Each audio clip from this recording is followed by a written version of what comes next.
Hello students, welcome to your short and easy class of accounts. अगर आपके boards में कोई भी सबसे ज़्यादा मार्क्स कैरी करने वाला टॉपिक है तो वो है आपका अकाउंट्स ऑफ पार्टनरशिप। इस टॉपिक से आपके एग्ज़ाम पे 30 मार्क्स के क्वेश्चंस पूछे जाते हैं। मैं आपको इस वीडियो में कुछ ऐसे इंपॉर्टेंट टॉपिक्स डिस्कस करने वाली हूँ, इनफैक्ट रिवीजन कराने वाली हूँ, जो आपके एग्जाम पे आने के 100% चांस हैं। तो चलिए स्टार्ट करते हैं फंडामेंटल ऑफ पार्टनरशिप से। फंडामेंटल ऑफ पार्टनरशिप से सबसे पहले हम लोगों को ये समझना ज़रूरी है कि पार्टनरशिप है क्या। पार्टनरशिप स्टार्ट करने के लिए हमें कम से कम 2 लोगों की ज़रूरत पड़ती है, क्योंकि अगर अकेले इंसान ने पार्टनरशिप स्टार्ट किया तो वो सोल प्रोप्राइटरशिप कहला जाएगा। तो यहाँ पे मिनिमम हम लोगों को 2 लोग चाहिए होते हैं जो फ्यूचर में होने वाले प्रॉफिट को शेयर करने के लिए एग्री हो, साथ ही वर्क करने के लिए एग्री हो, और अपना जो भी उनके पास है ज़रूरी कैपिटल या फिर उनका खुद का टैलेंट वो सब बिजनेस में लगाते हैं, और उस बिजनेस से जो भी प्रॉफिट होता है फ्यूचर में या फिर जो लॉस होता है उसको आपस में डिस्ट्रीब्यूट करने के लिए एग्री होते हैं। यहाँ पर आपको सबसे इम्पॉर्टेंट है यह जानना कि पार्टनरशिप में इंडियन पार्टनरशिप एक्ट 1932 एप्लीकेबल होता है। इसके अकॉर्डिंग ये डेफिनेशन दी हुई है आपको। Partnership is a relation between person who have agreed to share the profits of the business carried on by all or any of them acting for all. It means partnership 2 लोगों या 2 से अधिक लोगों के बीच एक ऐसा रिलेशनशिप होता है जो आपस में प्रॉफिट शेयर करने के लिए इकट्ठा होते हैं और बिजनेस करते हैं। उनमें से चाहे एक इंसान काम करे चाहे सभी इंसान काम करें, बात एक ही रहती है। अगर एक लोग ने भी काम कर लिया ना तो ये माना जाएगा कि हमारे बिजनेस ने काम किया है। अब हम लोग यहाँ पे नेक्स्ट टॉपिक डिस्कस करते हैं, nature of partnership. Nature of partnership के लिए यहाँ पे 2 पॉइंट ऑफ व्यू दिए हुए हैं, एक है लीगल पॉइंट ऑफ व्यू और दूसरा है अकाउंटिंग पॉइंट ऑफ व्यू। चलिए अब बात करते हैं हम लोग इस अपने नेक्स्ट टॉपिक की, जिससे एग्जाम पे कुछ क्वेश्चंस या कुछ एमसीक्यूज पूछे जा सकते हैं। फीचर्स ऑफ पार्टनरशिप में सबसे पहला है आपका 2 और मोर पर्सन। यहाँ पर मैंने आपको पहले भी बताया कि बिजनेस स्टार्ट करने के लिए मिनिमम 2 पर्सन की ज़रूरत ज़रूर होती है, क्योंकि अगर अकेले इंसान ने पार्टनरशिप स्टार्ट किया तो अकेला इंसान तो यार सोल प्रोप्राइटरशिप में ही आएगा ना, वो पार्टनरशिप थोड़ी ना बन सकता है। तो कम से कम आपको 2 लोगों की ज़रूरत यहाँ पे होती है। अब 2 लोग भी आ रहे हैं बिजनेस स्टार्ट करने के लिए, तो वो क्या ऐसे ही आ जाएंगे? उनके बीच एक ठहराव होता है, एक एग्रीमेंट होता है। ये एग्रीमेंट आपका ओरल भी हो सकता है और रिटर्न भी हो सकता है। ठीक, ये जो आपका एग्रीमेंट होता है इसे ही हम लोग पार्टनरशिप डीड भी बोलते हैं। खैर, इसके बारे में हम लोग आगे डिस्कस कर लेंगे अच्छे से। इसके बारे में डिटेल मैंने टॉपिक आगे बना के रखा है, तो वीडियो को लास्ट तक ज़रूर देखिएगा।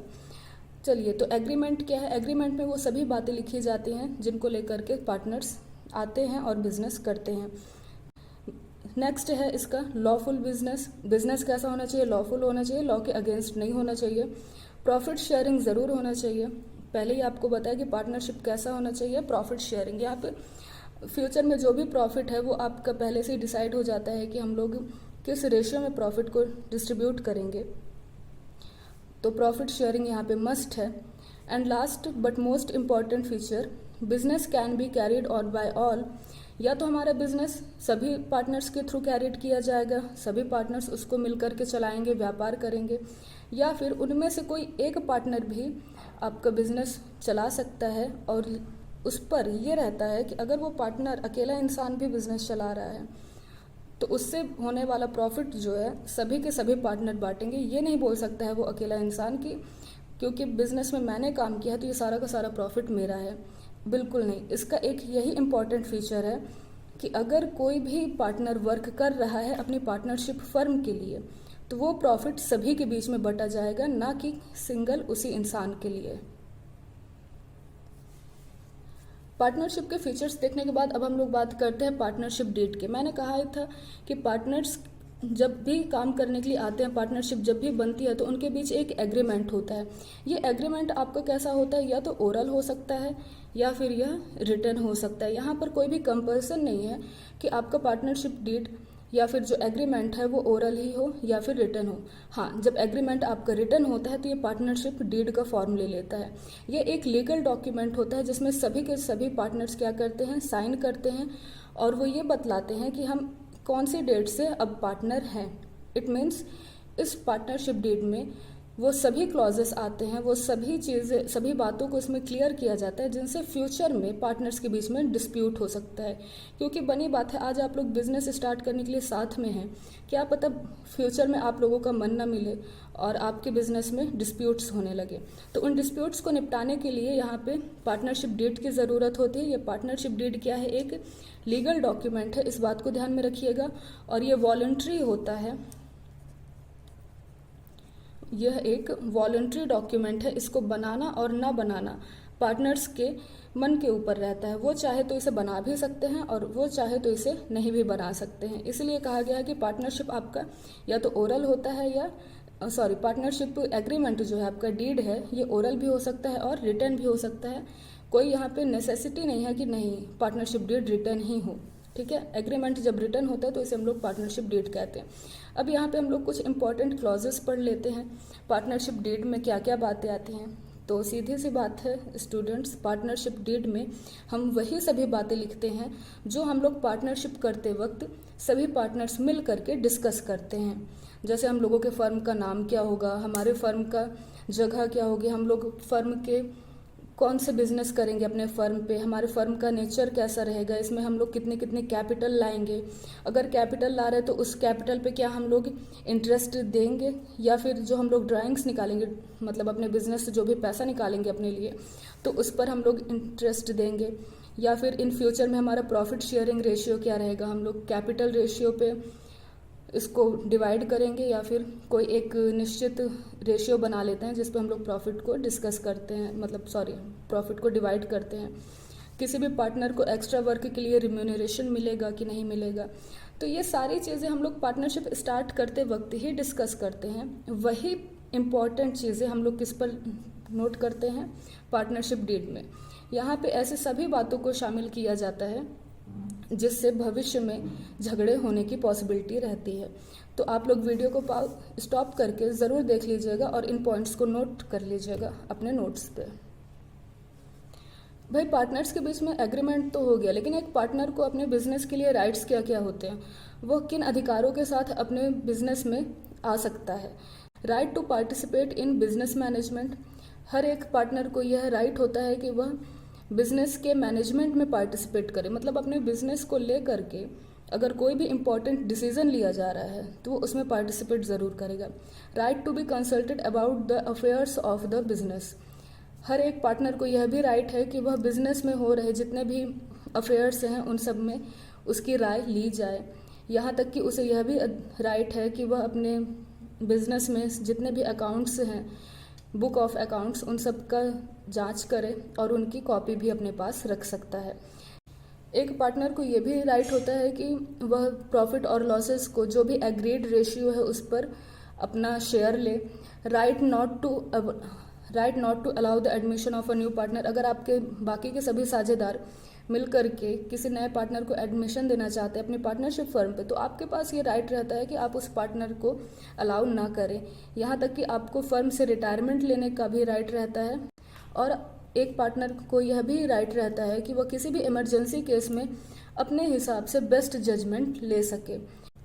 तो ये सभी राइट्स एक पार्टनर को एक पार्टनरशिप फर्म पे मिले रहते हैं। चलिए अब हम लोग अपने नेक्स्ट टॉपिक के बारे में डिस्कस करते हैं। अब तो हमने पार्टनर्स के राइट्स की बात कर ली, लेकिन इन राइट्स को प्रोटेक्ट कौन करता है? भाई इन राइट्स को प्रोटेक्ट करता है हमारा Indian partnership act 1932। Indian partnership हमारा तभी वर्क करता है जब हमारे पार्टनरशिप फर्म पे पार्टनरशिप डीड साइलेंट हो या फिर यह बनी ही ना हो। जब हमारे पार्टनरशिप फर्म पे कोई भी पार्टनरशिप डीड नहीं रहती है तो उसके एब्सेंस में हम लोग इंडियन पार्टनरशिप एक्ट 1932 के सारे प्रोविज़न अप्लाई होते हैं। यहाँ पर हम लोग कुछ इंपॉर्टेंट प्रोविज़न के बारे में पढ़ते हैं। सबसे पहला इसका क्लॉज है sharing of profit and losses. Sharing of profit and losses किसी भी रेशियो पे नहीं होता। यहाँ पर हमेशा हर एक पार्टनर को बराबर का हिस्सा प्राप्त होता है, ठीक है।